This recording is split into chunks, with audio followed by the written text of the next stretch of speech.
Hey everyone, in real home recording videos, I normally talk about getting the highest quality audio out of your home studio, but I've never taken the time to look at the big picture. And let me explain what I'm talking about here. So, in order to get the highest quality videos for every real home recording episode, I use a high quality camera. I happen to own one because I'm a professional video camera operator / editor / all kinds of other stuff. I have the camera, I may as well use it. I use it for a variety of reasons. But that's not enough. That's a big enough expense in itself, but you need to add another thing. A light. That light allows you to see me a lot easier than without it, and I can also bring the gain of the camera down so that there's a lot less noise in the camera signal picture. That's not enough though. I also need to add a proper white balancing system. This makes sure that what's supposed to be white is white and all the other colors are accurate. This comes in handy as a reference, and this is what I use for white balancing. Without these tools, it's anybody's guess what it should look like.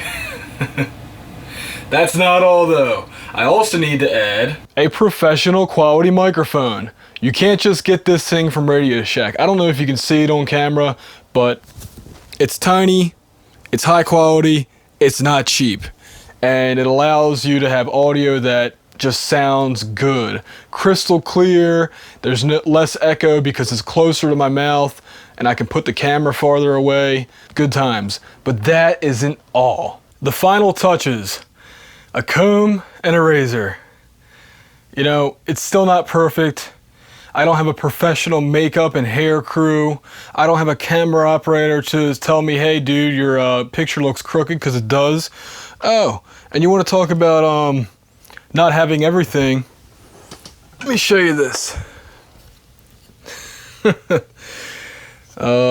Yeah, my tripod leg decided to break the other day. So I no longer have a professional tripod to use until this one gets fixed. So yeah, you can't have it all. Oh, by the way, I also turned my computer off, so there's no motor noise from that. I do still have a hard drive spinning in the room though on a DVR. I'm just too lazy to unplug it. It's kind of a pain in the ass to get behind the TV to get to it. But anyway, all those little minor touches, you know, if I had some powder or whatever they use, mineral makeup, so that I don't have a reflection on my forehead, I could have a suit on, a nice expensive wool suit like the guys on TV. I don't have the money for that though. These are all, like I said, these are the final touches to get high quality. And also, I wouldn't be recording this in my home studio.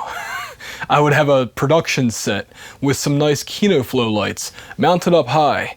You know, I have a backlight hitting my head instead of a house light hitting my head, if it's even hitting my head. I don't know.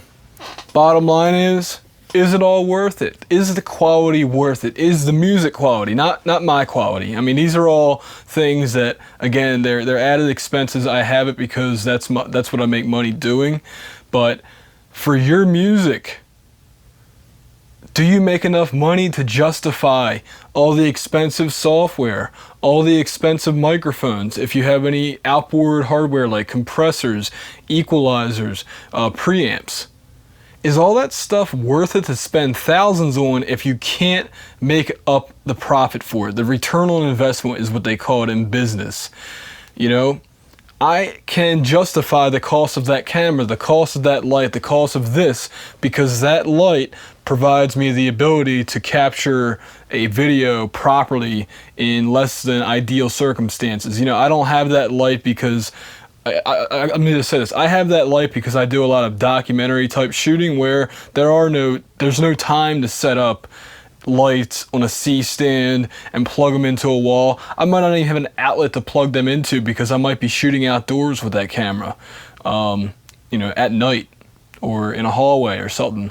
You know, I don't have that luxury of being able to just stop in one place. You know, that light mounts on the camera and it works fine. And that's what I had to use. Otherwise, it would cost me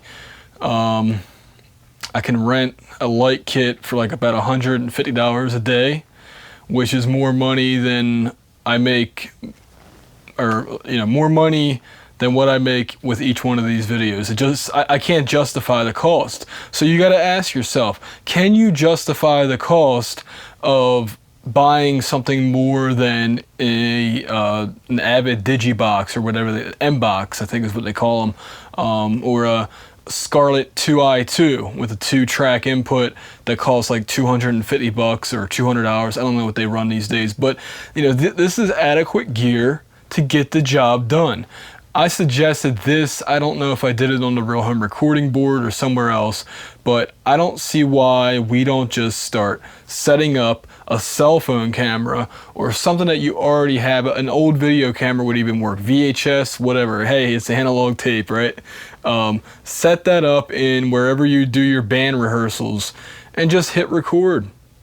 If you're giving your music away for free, if people are pirating your music, they don't deserve high quality. I'm sorry to say that, but that's my attitude towards it. If they're not willing to cough up $1 when they're spending $4 at Starbucks on coffee, or if they're spending all kinds of money on just unnecessary stuff, if they're like, hey, I can get your music for free, well, fuck them. I'm sorry, but fuck them.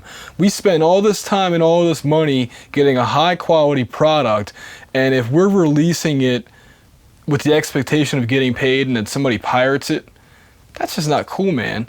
I will say this, there are a lot of bands, and I don't understand this mentality.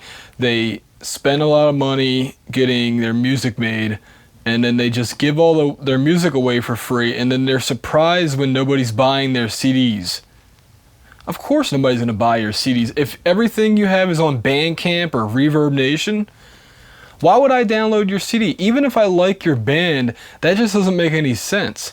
If I can get the same product, essentially the same quality for no cost, the only reason I would buy it is really kind of be like a charity, and I support that band, but and I have done that. I definitely have done that, but business-wise, it makes no sense. I understand giving away maybe 2 or 3 songs, but the whole damn album, and then pay what you think it's worth, like Radiohead. I'm sorry, but Radiohead would not be Radiohead if it weren't for the record labels that they probably said F them to, and they don't understand that, yes, the record label may have screwed them over as far as how much money they make per CD, but so many more people coming to their concerts because of the radio promotion. And I'm running short on tape, by the way, so I'm going to cut this short now.